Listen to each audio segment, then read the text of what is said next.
안녕하세요. 병원 코디네이터 강의를 맡게 된 이은영입니다. 제1강 병원 코디네이터 개요 시작하겠습니다. 병원 코디네이터의 배경에 관해서 보시겠습니다. 현재 병원 코디네이터가 굉장히 많이 유행이 되고 있는데요. 병원 코디네이터가 왜 요구가 되고 있을까요? 의료진과 환자 사이에 매개체 역할을 하고 있는 것이 바로 병원 코디네이터입니다. 이 둘 사이의 관계를 유난하게 해주기 위해서 병원 코디네이터가 요구가 상당히 많이 되고 있는데요. 병원 코디네이터 배경을 알아보도록 하겠습니다.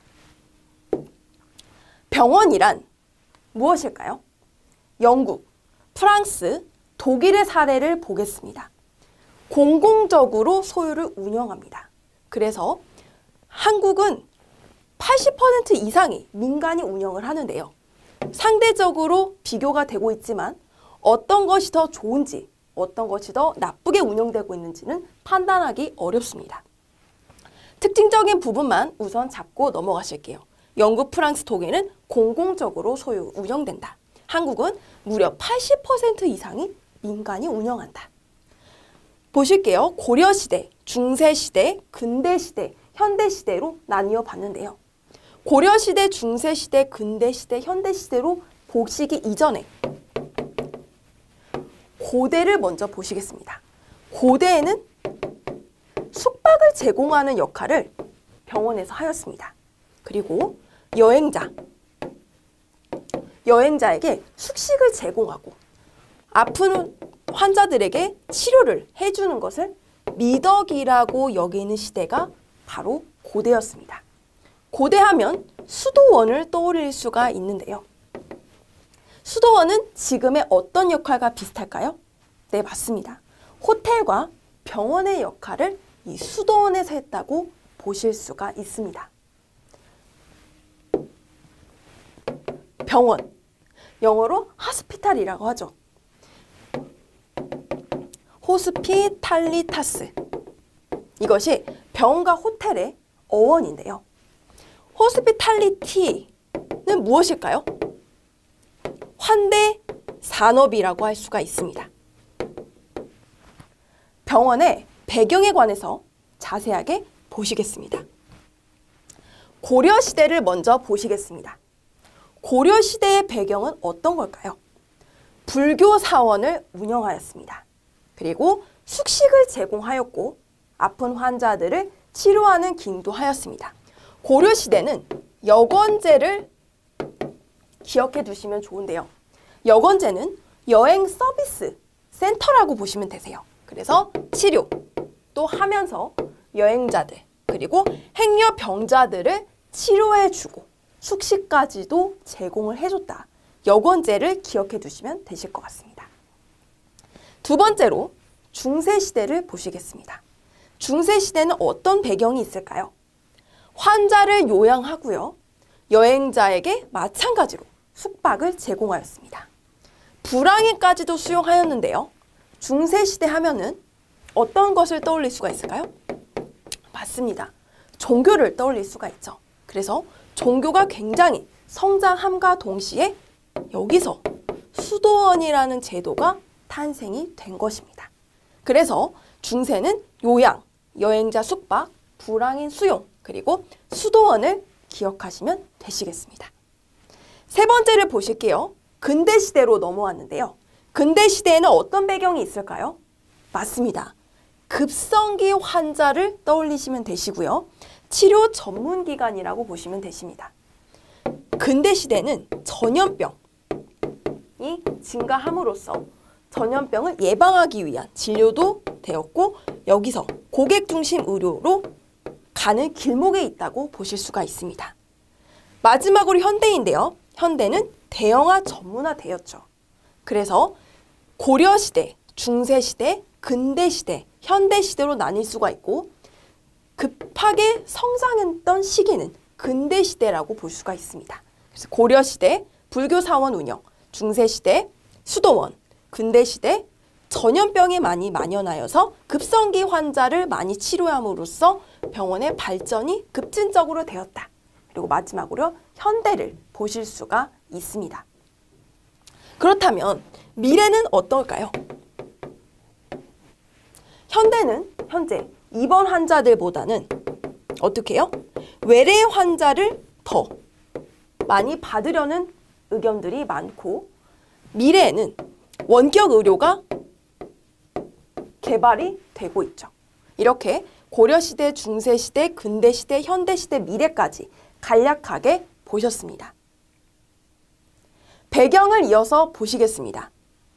90년대 초반 1992년에서 95년, 1995년에서 2003년, 2003년 이후를 가지고 와봤는데요. 90년대 초반을 보시면 개인 의원 중심이었다. 그리고 생존형 진료, 말 그대로 치료를 전문적으로 해주는 곳에 그치게 되는 게 90년대 초반의 배경입니다. 1992년에서 95년도는 어떤 배경일까요? 선택형 진료가 시작이 되었고 병원 코디네이터의 도입기가 시작되었습니다. 1995년에서 2003년도는 진료와 어떻게 해요?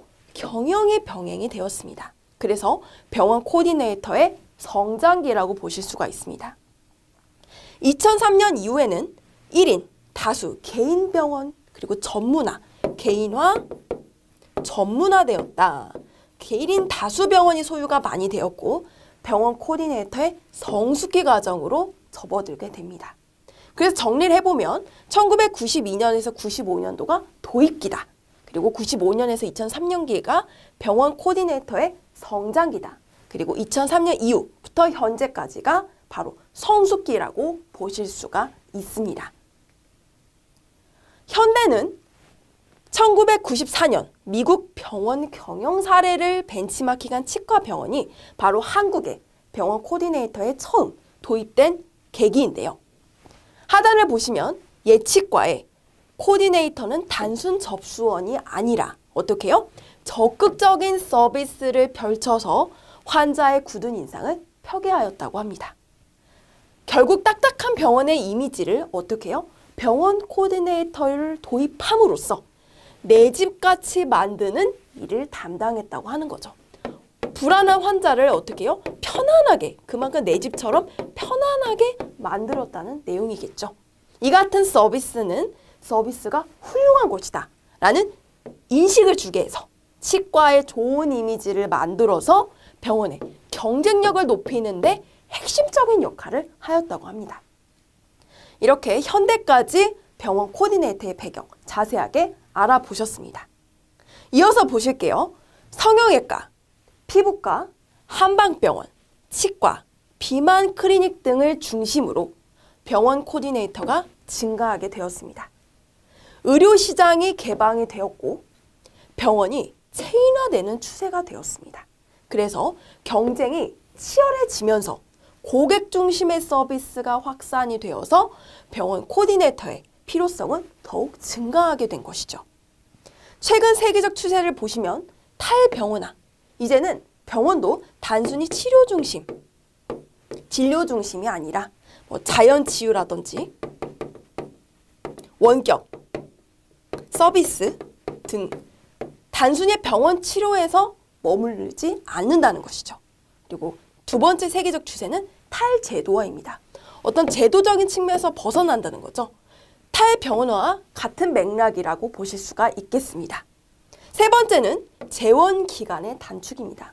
같은 말로는 무엇일까요? 네, 맞습니다. 병원 회전율 증가와 같은 말이겠죠. 그래서 미래, 그리고 지금 현재도 어떻게 해요? 입원 환자를 줄이고 외래 환자를 늘린다는 방향으로 가고 있다고 말씀드렸죠. 입원 진료 수요의 감소가 있겠습니다. 현대를 보시면 성형외과, 피부과, 특별히 더욱더 요구되는 학과가 있죠. 한방병원, 치과, 비만 클리닉 등을 중심으로 증가하고 있는 추세고요. 의료시장이 개방되고 체인화되면서 어떻게 해요? 경쟁이 치열해지면서 단순히 치료 중심에서 서비스가 훨씬 더 중요해졌다는 것이겠죠. 이번엔 병원 조직의 구조에 관해서 보시겠습니다. 병원 조직의 구조란 구성 요소와 인력으로 두 가지로 나뉘어서 보실 건데요. 구성 요소를 먼저 보시겠습니다. 구성 요소에는 업무 분화, 권한 배분, 공식화, 구성원 4가지로 나뉠 수가 있는데요. 하나하나씩 보실게요. 업무 분화입니다. 업무 분화는 말 그대로 업무의 할당 정도입니다. 그래서 간호, 의료, 기술 등등 어떤 한 부분에 대해서 전체적으로 주는 것이 아닌 A, B, C, D 이렇게 업무를 나누는 거죠. 권한 배분은 어떤 걸까요? 권한을 배분하는 거죠. 이게 병원 경영의 어떻게 보면 핵심적인 역할일 수도 있습니다. 공식화는요. 업무 표준화 및 구체화 정도입니다. A라는 업무가 있을 때 A-라는 직원과 B-라는 직원이 서로 같은 일을 해야 되겠죠. 그런데 이 A 업무를 서로 A-라는 분은 별처럼 하고 B-라는 직원은 사각형처럼 업무를 한다면 서로 상이한 업무를 통해서 전혀 다른 결과물이 발생할 수가 있겠죠. 그래서 이 부분에 관해서 공식화, 어떻게 보면은 매뉴얼을 만든다라고 표현할 수도 있겠습니다. 업무 표준화, 그리고 구체화를 명확하게 한다라고 보시면 되십니다. 마지막으로 구성원인데요. 구성원을 자세히 보실게요. 진료 인력, 관리 사무 인력, 기술 인력, 기능 인력, 기타 전문 인력 이렇게 5가지로 구분을 할 수가 있는데요. 진료 인력에는 여러분들이 아시는 의사, 간호사, 조산사, 약사, 의무 기록 기사, 그리고 영양사 등등이 있을 수 있습니다. 조산사가 있는데 조산사는 최근에 출산율 저하로 인해서 많이 감소하고 있는 추세입니다. 그리고 관리 사무 인력, 약간 낯서실 수도 있는데 1선 지원 인력과 2선 지원으로 2가지로 나뉠 수 있습니다. 1선 지원 인력, 2선 지원 인력 2가지로 나뉠 수 있는데 관리 사무 인력뿐만 아니라 기술, 기능, 기타 전문 인력이 어떻게 보면 병원 조직의 구조에서 낯설게 느껴지실 수가 있는데요. 진료 인력은 진료 인력이지만 나머지 부분이 여러분들이 병원 코디네이터로 근무하시게 되신다면 굉장히 핵심적인 역할들을 많이 하고 계신다는 것을 알 수가 있습니다. 관리 사무 인력 보셨고요. 기능 인력, 기계, 전기 등을 다루는 인력입니다. 기능 인력, 청소, 세척, 운전, 조리 등을 하는 인력이고 기타 전문 인력으로는 임상심리학자, 그리고 의료공학자 등이 있습니다. 이렇게 구성 요소와 인력에 관해서 보셨습니다. 다시 강조를 드리면요. 구성 요소, 업무 분화는 말 그대로 할당 정도이다. 2번째, 권한 배분.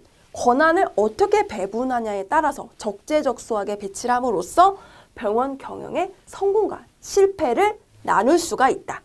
공식화는 업무 표준화, 매뉴얼을 생각하면 되신다고 말씀드렸고 구성원을 자세히 보시면 진료 인력, 관리 사무 인력, 기술 인력, 기능 인력, 기타 전문 인력으로 나뉠 수가 있는데 진료 인력뿐만 아니라 나머지 인력들도 병원의 핵심적인 역할을 한다라고 정리하시면 되시겠습니다. 그렇다면 병원 근무자란 상호 연결이 되어 있습니다.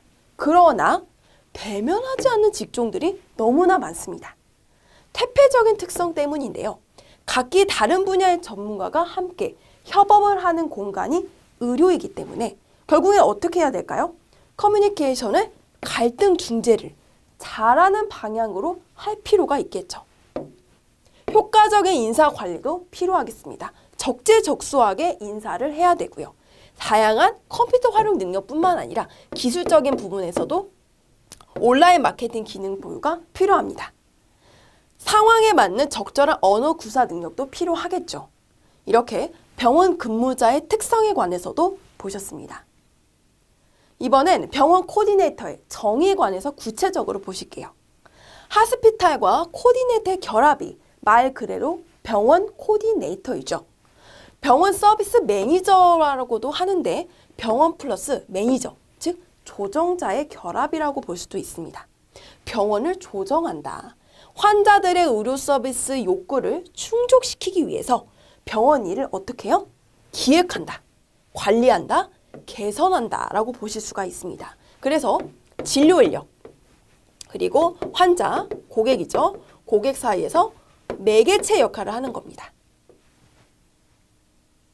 의료진과 환자 사이의 중간 관리자 역할을 함으로써 의료진이 환자에게 있어서 디테일하게 미처 전달하지 못하는 정보, 환자가 의료진에게 미처 전달하지 못하는 정보를 모두 연결을 해주는 역할이겠죠. 그래서 의료진은 편하게 그리고 확실하게 환자에게 서비스를 주고 환자는 의료진에게 확실하게 서비스를 받도록 하게끔 윤활유 역할을 하는 것이 바로 병원 코디네이터, 여러분이라고 할 수가 있겠죠. 선진국의 병원 코디네이터의 역할에 관해서도 알아볼까요? 미국과 일본 사례를 가져왔는데요. 미국을 보시면 응급 환자, 병원이나 진료부서를 모르는 환자에게 병원을 연결하는 역할을 한다고 합니다. 그래서 하스피탈 리셉셔니스트가 더 정확한 표현이고 말 그대로 모르는 환자에게 연결을 하는 역할을 미국에서는 병원 코디네이터다. 일본은 어떻게 할까요? 미국과는 유사하지만 환자나 가족에 더 나아가서 요양 선택에 관한 의사결정을 지원을 해주고 객관적이고 납득할 만한 의료 선택, 즉 제안을 주는 거죠. 제안까지도 주는 것이 일본의 의료 코디네이터라고 합니다. 선진국 병원 의료 코디네이터의 역할을 보시겠습니다. 1번인데요. 근무 수칙을 자세히 보실게요. 8가지를 가져왔는데요. 다양한 선택사항을 모두 생각한다. 한 가지만 획일적으로 강요하면 안 되겠죠. 획일적은 아닙니다. 다양한 선택사항을 제안한다.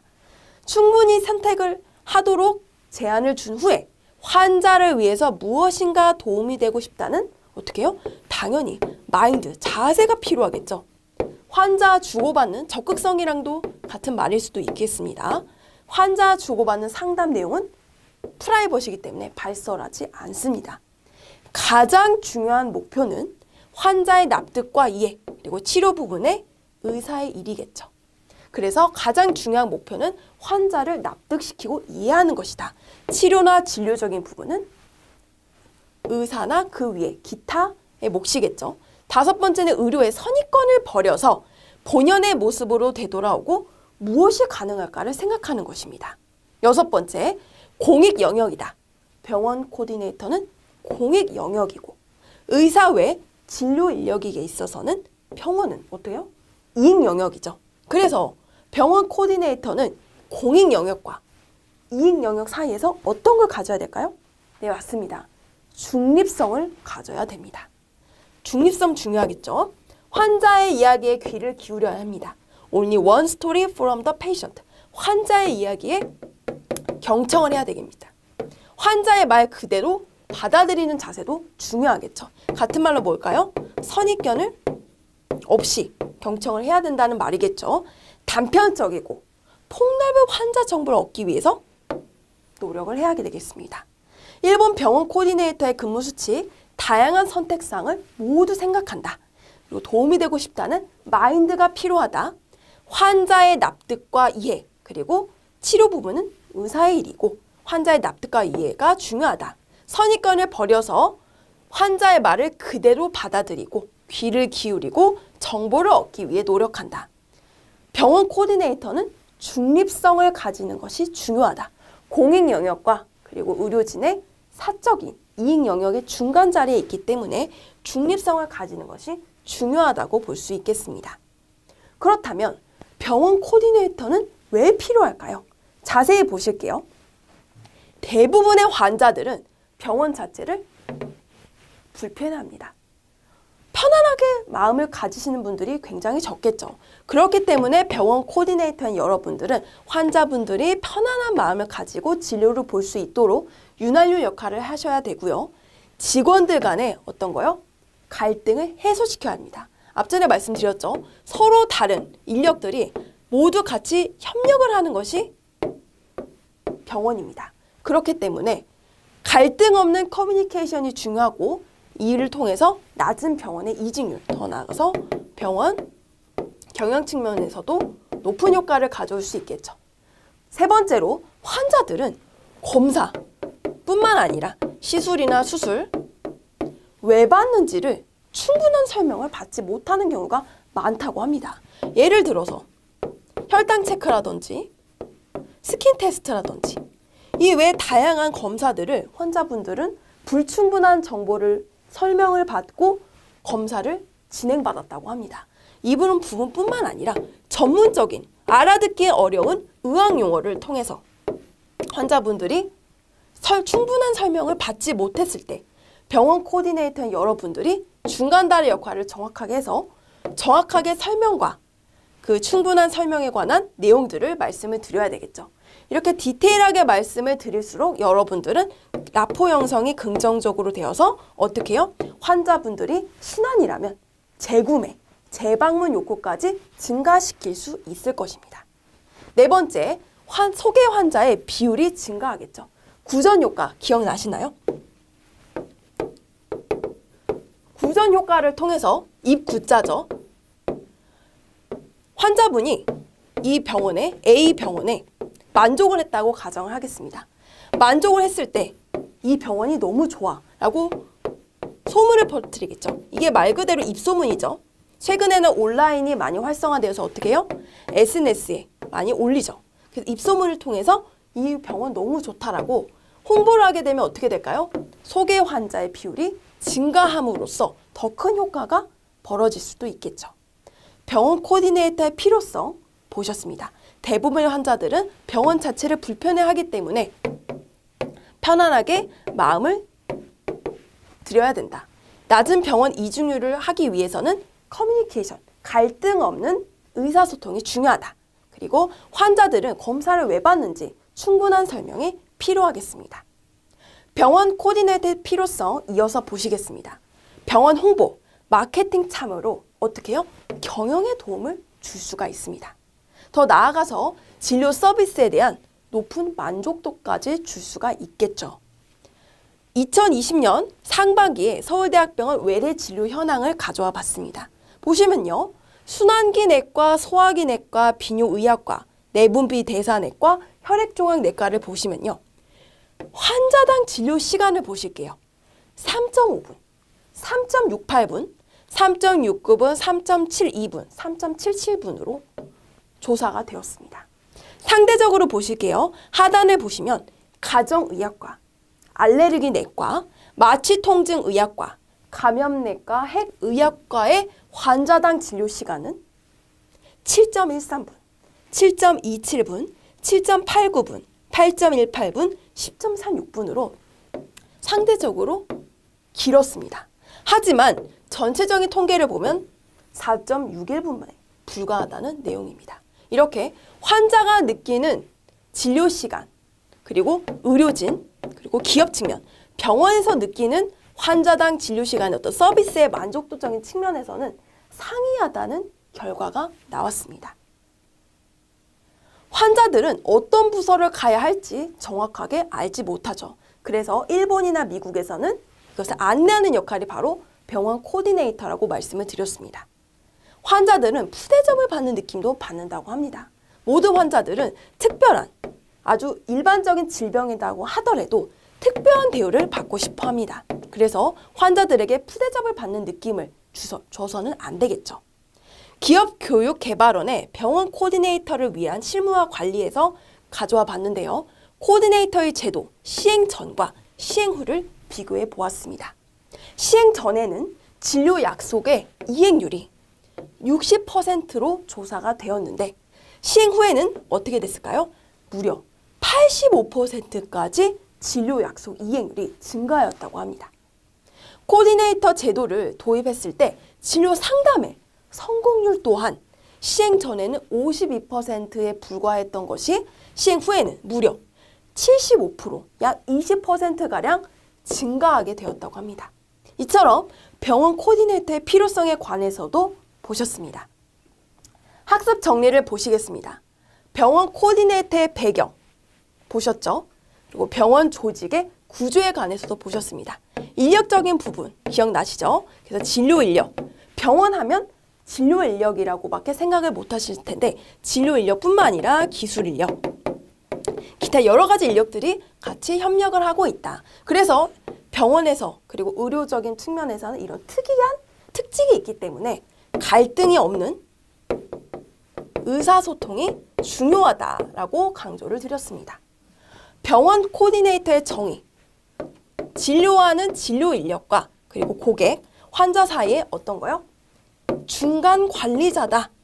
같은 말로 매개체 역할을 한다. 그래서 진료 인력은 정확한 서비스를 고객에게 하고 고객은 만족스러운 서비스를 받도록 하는 중간다리 역할을 한다. 그리고 선진국의 병원 코디네이터 역할, 일본, 미국 사례를 보셨고요. 병원 코디네이터의 필요성에 관해서도 보셨습니다. 선진국 병원에서는 미국, 일본 모두 보셨죠? 미국에서는 모르는 진료과를 서비스를 통해서 정확하게 안내해드리는 역할을 하는데 일본에서는 더 나아가서 제안까지도 제시를 하는 역할을 하였죠. 이번 시간의 내용은 여기까지입니다. 다음 강의에서 뵙겠습니다. 감사합니다.